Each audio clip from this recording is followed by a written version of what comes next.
Assalamualaikum warahmatullahi wabarakatuh. Perkenalkan, nama saya Anissa Makarsari dengan NIM 212111234 dari Program Studi Hukum Ekonomi Syariah kelas 3G. Pada kesempatan kali ini, saya akan menjelaskan materi pada pertemuan yang ke-6, yaitu tentang Wizaroh, pada mata kuliah Fikih Siasa yang diampu oleh Bapak Danu Ari Setianto, SSYMH.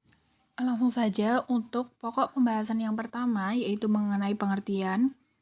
Secara bahasa, wizaroh diambil dari kata al-wazar atau al-thqul yang berarti berat. Ada pula yang mengatakan bahwa wizaroh berasal dari kata al-wizar yang berarti beban, al-wazar yang berarti tempat kembali, dan al-azar yang berarti punggung. Adapun secara istilah, wizaroh dalam konsep negara Islam adalah sebuah jabatan yang mempunyai kekuasaan menyeluruh sebagai pengganti imam dalam segala urusan. Wizaroh ini didapat karena wizaroh mengemban amanat yang berat dalam pemerintahan, yaitu sebagai pembantu khalifah atau imam dalam menjalankan pemerintahan tersebut. Terdapat perbedaan antara wizaroh dan juga wazir.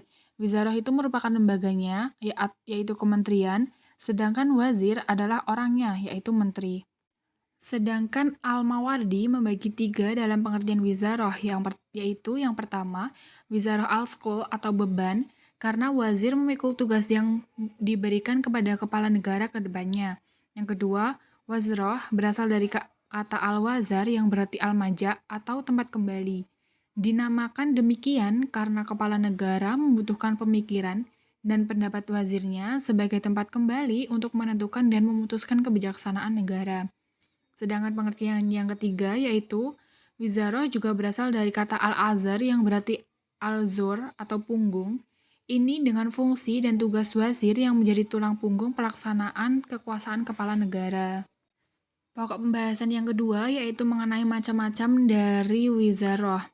Imam Al-Mawardi membagi wazir ini menjadi dua, yaitu yang pertama wazir tafwidi atau kementerian eksekutif, yaitu wazir yang diangkat khalifah untuk melaksanakan tugas berdasarkan pendapat serta ijtihadnya sendiri.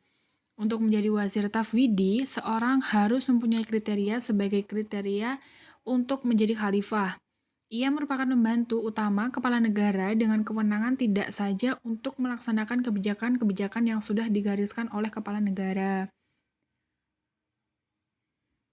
tetapi ia juga turut serta merumuskan kebijakan itu bersama-sama kepala negara. Bahkan Al-Mawardi menyebut semua yang menjadi kewenangan khalifah dapat dilakukan oleh seorang wazir tafwidi.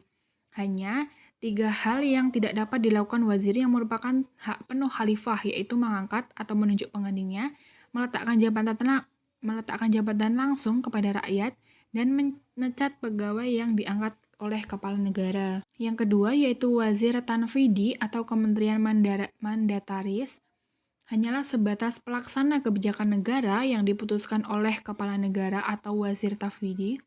Kekuasaannya ini jauh lebih kecil dibandingkan wazir tafwidi. Meskipun demikian, sebagai pembantu kepala negara, ia dapat menyampaikan saran serta pendapatnya untuk kepala negara. Dengan kata lain, ia hanya menyampaikan kebijakan politik kepada rakyat agar dapat diterima perihal kebijakan negara. Karena kekuasaannya terbatas, maka syarat-syarat yang harus dipenuhi oleh seseorang untuk menjadi wazir tafwidi relatif lebih longgar. Ia tidak harus disyaratkan seperti halnya persyaratan pada wazir tafwidi. Pokok pembahasan yang selanjutnya atau yang ketiga yaitu mengenai sejarah. Kementerian Al-Wizaroh secara substantif telah dimulai sejak zaman Nabi, di mana Abu Bakar membantu tugas-tugas kerasulan dan kenegaraan Nabi Muhammad SAW. Selanjutnya, di masa Khalifah Khulafa ar-Rasyidin hingga masa dinasti atau Mamlakah Umayyah dan Abbasiyah, kementerian atau Al-Wizaroh semakin berkembang baik dari kelembagaan, fungsi, dan perannya. Abu Al-Hasan Al-Mawardi mengamati setidaknya ada dua bentuk kementerian Al-Wizaroh dalam sejarah peradaban Islam, yaitu tafwidi dan tanfidi. Pertama, memiliki kekuasaan yang luas dalam memutuskan kebijaksanaan politik negara. Dalam sejarah ini dibagi menjadi 4 masa. Yang pertama yaitu masa Nabi Muhammad. Pada zaman Rasulullah SAW telah berlaku pembagian kekuasaan di antara sahabat-sahabat beliau.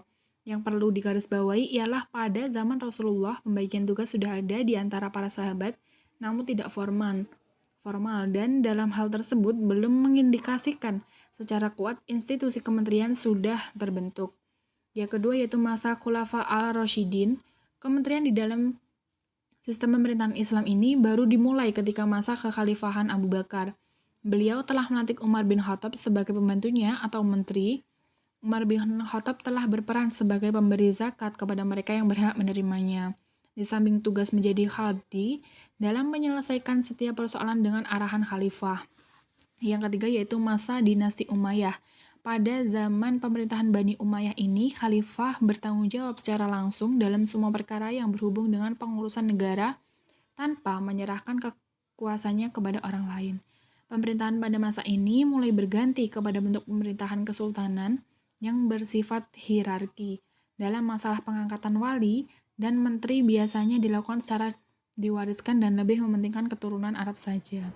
Dan masa yang terakhir yaitu masa dinasti Abbasiyah, institusi kementerian di dalam sistem pemerintahan Islam telah menjadi teratur dan sempurna.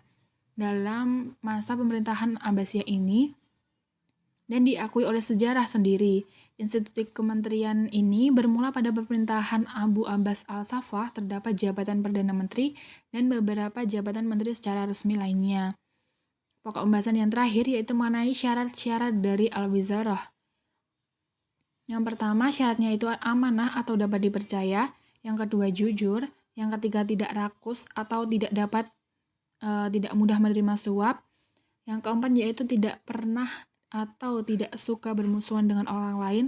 Yang kelima yaitu syaratnya laki-laki, dan yang terakhir yaitu pandai dan juga cerdas. Cukup sekian yang dapat saya sampaikan dan saya jelaskan, kurang dan lebihnya saya mohon maaf yang sebesar-besarnya. Billahi taufiq wal hidayah. Wassalamualaikum warahmatullahi wabarakatuh.